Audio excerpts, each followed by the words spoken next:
So I'm John, and this is my friend Nick. Good. We're going to talk about a few different things, right? Microgrids to machines. We can go on to the next slide.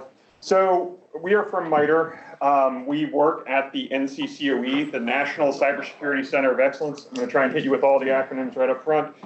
The NIST is run, the NCCOE is run in partnership between NIST and NCF, MITRE's National Cyber FFRDC, Federally Funded Research and Development Center. Additionally, it was founded in partnership with the state of Maryland and Montgomery County. It's right up in Gaithersburg. If you're interested, one of our missions is, to be open and transparent. So if you want to come visit, let us know.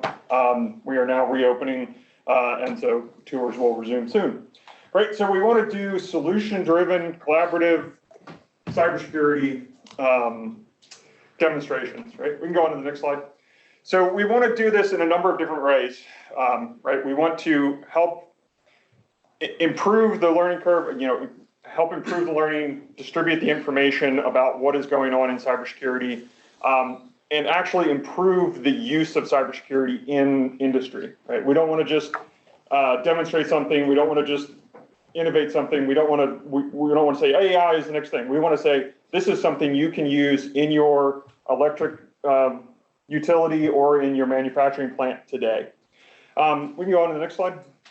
So we do this, one of the main things that we do at the NCCOE is we do cybersecurity practice guides. And so practice guides, first thing we do is we work with the community that we're interested in. So for me, it's the manufacturing industry. So we go to industry and say, what are your cybersecurity challenges? We also look towards standards. So obviously, since we're partnered with NIST, the NIST cybersecurity framework is the first place that we look to for what are the areas that we should be covering. So we define a problem and say this is something we want to demonstrate. Then we look towards industry. We look for commercial solutions that are already available off the shelf that can help solve these problems. We then put that together in a representative environment, do some demonstrations of attacks or other scenarios that may compromise data integrity or other issues in cyber. And then we document all of this and publish it as a practice guide. So I'm going to turn it over to Nick to talk a little bit about the most recent work in the energy sector. So you can go to the next slide. We'll preface this by saying I was on a plane flight yesterday and it screwed up my hearing. So if I'm not speaking clearly, let me know. So with that, if Jonathan, if he's in the manufacturing side, I'm covering the energy sector here at the NCCOE perspective. So we've released a number of guides over the last 5 or 6 years. Started with some stuff in access management, moved on to situational awareness, and then asset management. So next slide, the current guide that we just recently released here is a little more narrowly focused on securing distributed energy resources, or DER. So again, as John mentioned, we're applying standards and best practices here, kind of leveraging commercially available technologies to kind of demonstrate those for a particular community. So in this case here, if we go to the next slide, we're focused, particularly on DER. So if you're not familiar with distributed energy resources, in this case, think small interconnected power generation here. Typically, example you see most commonly is solar. So small rooftop solar or small solar plants. We might see small wind turbine, or even some smaller kind of non-renewable stuff. Small gas-fired turbines, small combined cycle stuff.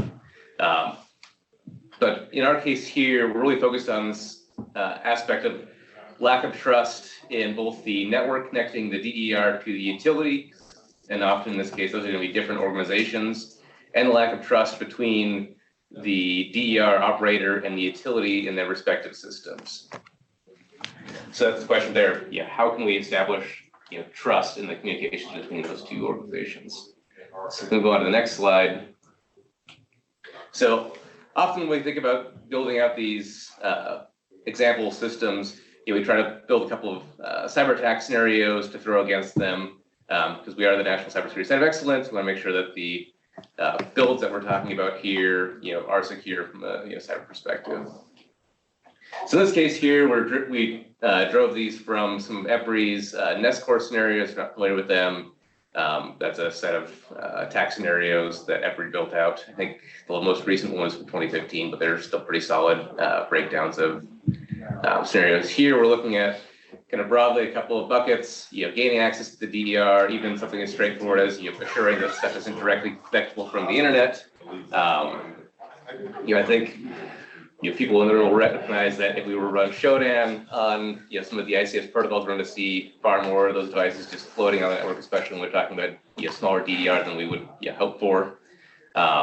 Is there mechanisms to protect malware from being installed in some of the Windows systems that will be supporting this stuff? More ICS focused here, drilling down into both the access control of the system itself here. So how, sorry, I'm trying to reading my own slides here. 1 second.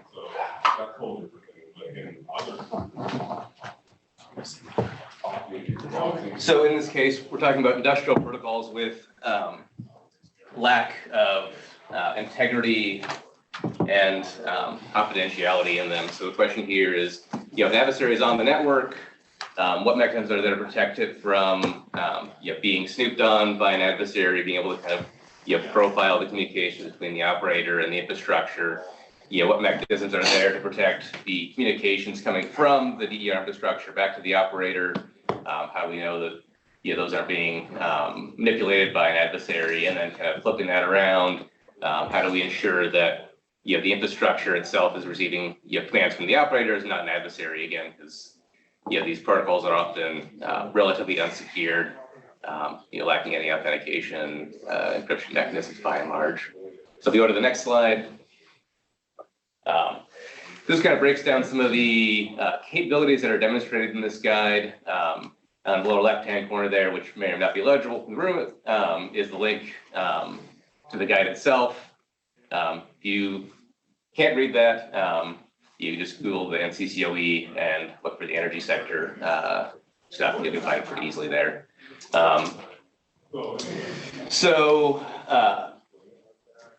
Again, wish I could see the slides a little better. Looking at the upper left-hand side, we're talking about some cloud-based detection analytics services that we leverage here for this guide. So looking at some of the non-traditional approaches to this. Moving to the lower right, the upper right, we leveraged some private LTE as an example for an communication path from the actual DER system itself to a microgrid controller. Got a number of monitoring systems there, which we'll touch on, kind of the vendors in particular that were used. And then down the lower left-hand, we're talking about some of the access management controls there. Most of these systems don't really support strong role-based access controls when you're defining user access. If you're lucky, you have one account often. So what mechanisms can you use to kind of build something more robust there? And then I think probably the most unique thing about this build is kind of mentioned in the lower right-hand side there. So in this case here, we ended up building out an immutable audit trail for communications going back and forth between the DER operator and the mocked-up utility for this setup. So we'll kind of touch on that again in a second. So we go to the next slide here. We'll just hit on some of the vendors and what they provided for these builds. Again, these are all leveraging commercially available technologies. So in this case here, all the stuff is implemented using stuff that's readily available. So Anterix provided the private LTE. Cisco provided a number of switches, as well as some stuff that's running on there, providing a whole host of capabilities. Dots and Bridges was providing some expertise. Radiflow is providing their ISID for some detection capability. Spherical Analytics built the core of that immutable audit trail, called command register in their build. Sumo Logics provided the cloud-based analytics. University of Maryland was nice enough to provide some infrastructure for this build. In this case, in the example of 2 rooftop solar setups on some of their parking structures.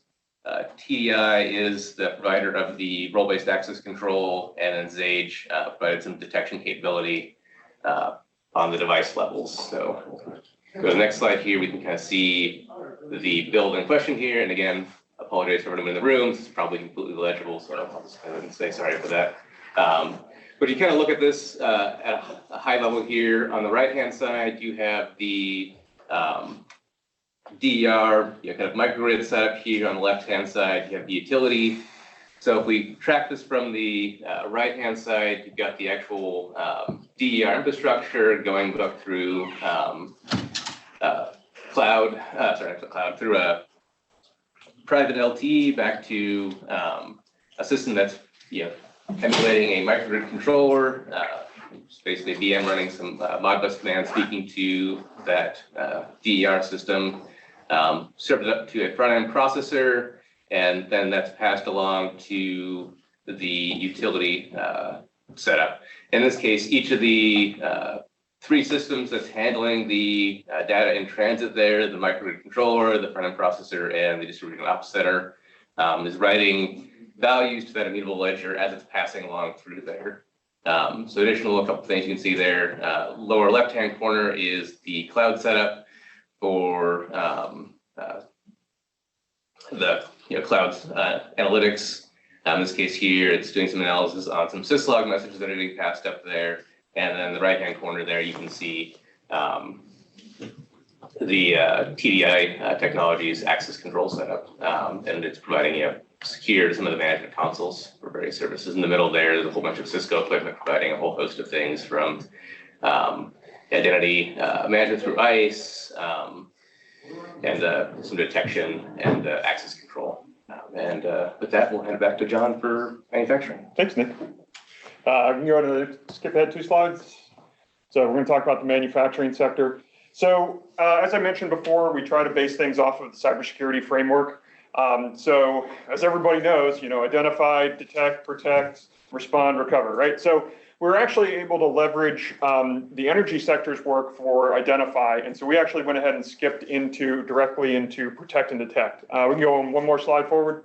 So our most recent guide was SP 1810, detect and protect against data integrity attacks in industrial control environments, right? So what we were doing is, looking for what are the solutions that can do a number of different things around protection and detection in these environments. We can go on one more.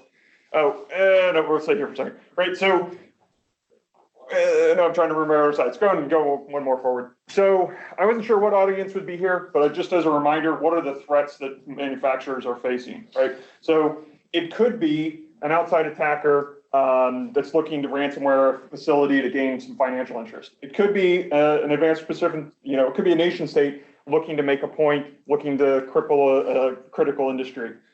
But it also could be an insider who's grumpy, right? So they're taking down manufacturing because they don't want to work that night, or they're just mad at the company. Or it could be an insider just making a mistake, right? If we're talking about data integrity, Otis mentioned this earlier, right? The systems of tracking the change management, right? If people aren't adequately documenting that, you don't know what is actually running on your plant floor. So those are some of the threats, and then we go into some of the vulnerabilities, right? Hopefully most folks know these vulnerabilities, right? We're dealing with embedded systems that don't have the security built into them. They don't have the ability to run normal, endpoint detection or things like that. And all the protocols are, unauthenticated and unencrypted. So how can we install things to help put in compensating controls for these things? We can go on to the next slide. So for this practice guide, we looked at we looked at actually a total of 11 different scenarios.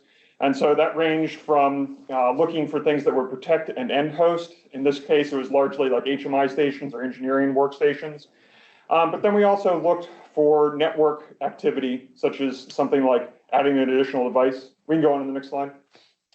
And then look for other stuff, maybe modifying data in transit, but then also doing things to protect data at rest, whether that's in a historian or backup files. And then also looking for manipulation of either PLC logic or the firmware on the PLCs themselves.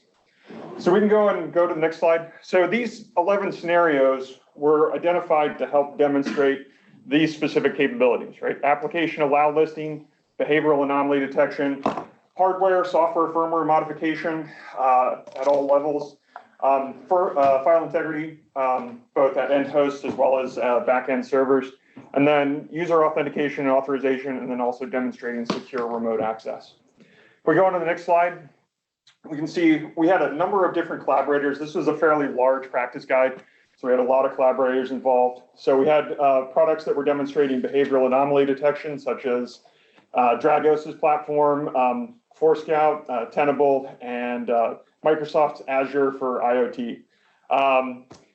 We also had remote access tools such as Dispel and TDI, data historians such as OSI Soft's Pi, now part of Aviva. And then Green Tech supplied some secure drives, immutable storage. And then also VMware's Carbon Black product was used for application allow listing as well as file integrity. We can go on to the next slide. So like all the practice guides, we want to demonstrate these in a realistic environment. For this practice guide, we partnered with the NIST Engineering Lab. And so they have a pretty robust setup. Obviously you can see all the details there, not really. But up at the top, the top layer there is the common components. And so this is the business systems, but then also the stuff closer to plant floor. So that includes the historians, maybe the backup servers for the software, and engineering workstations. One of the great things about this setup was it has two different manufacturing environments. It's got, on the left side, it's got a process control system. So something like the chemical industry or petrochemicals. In this case, it's running a simulation of the Tennessee Eastman process. The other thing then on the right side, it's more of a discrete manufacturing process like an automobile plant or toilet paper factory. That's where I used to work. And then so it's the collaborative robotic system. So it's got a couple of robots and a PLC coordinating the action between those things. We can go on to the next slide. So as I said a minute ago, we had a lot of different products that were part of this build. So we ended up with a total of 4 different demonstration builds. So just real quick, the first one included Carbon Black as the application allow listing, Pi server and Tenable OT as behavioral anomaly detection, and then also monitoring for hardware, software, firmware modification. File integrity was done by the Green Tech's Force Field and Worm Disk, and then also Carbon Black, depending on the location. And then user authentication and access control was done through TDI's ConsoleWorks.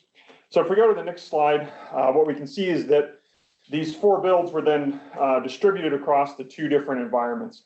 So where we were reusing a product, we used it once in the process control system and then once in the collaborative robotics system so that it could be demonstrated across a range of kind of use cases. The behavioral anomaly detections, because we had 4 of those were each used once throughout each build. So I'm not going to go into the exact details of all of this. All the products successfully worked and demonstrated the capabilities. And so these are things that folks can use in industry. So now we're going to go on real quick and just touch on the future, what's coming up next. So for the manufacturing, we can go on one more slide. So the manufacturing, I mentioned we're relying on the energy sector's identify one. We just did protect and detect. And so the next one that we're looking to do is respond and recover from a cyber attack. So our proposal, our RFP for these types of projects is called a project description. So ours, public comment on that actually just closed last week. So we're doing adjudication of the comments, and then we're going to be moving forward looking for collaborators in the coming months.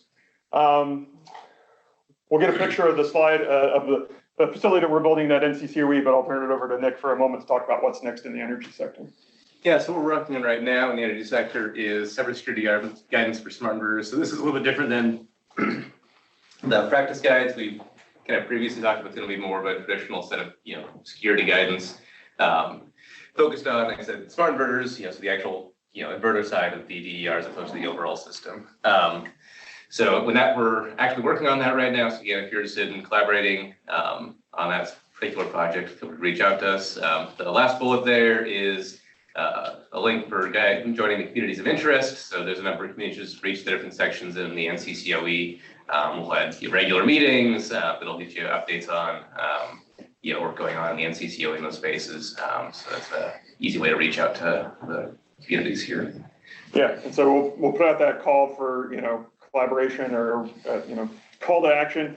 Please, join our community of interest, reach out to us through the email addresses and let us know what we should be doing at NCCOE. We're always looking for other things to do, other ways to increase cybersecurity for these industries.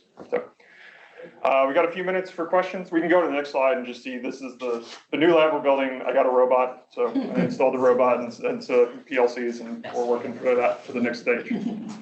Any questions? Yeah, go ahead. One question. We should probably throw the next slide on, just contact information and stuff on there. So we're talking about questions here. Anyway, sorry, didn't mean to interrupt you. No, no worries. Super excited to hear about the securing DER paper. Are you guys, well, two questions. How down in the weeds does it talk to the specific protocols in that space, and does it talk to IEEE 2030.5 or the smart energy profile? So we were mostly just focused on the Modbus communications there. We kind of were limited to what we had available for us to work with here. So the two inverters from University of Maryland were both speaking Modbus through a kind of a I know smart energy profile is not quite there yet, so that makes sense. And then similar vein of thought, are you guys familiar with the 1547.3 effort out of IEEE? Yeah. So I worked a little with Dinesh on some of the 3 stuff on the commissioning and side of things. But yeah, we're discussions with them on some of this stuff. I think they would find that effort very interesting. Same thing on the smart inverter side of things is definitely an engagement point that we're planning there. As far as the other protocols there, the smart inverters angle probably focus more on some of those communication protocols as well there, as opposed to kind of our narrowly focused one where we really limited what we had to actively work with. Sure. Okay, cool. Thank you. All right, well, that was easy. Again, please feel free to reach out if there's any additional questions. All right, thanks for coming. Get a little break.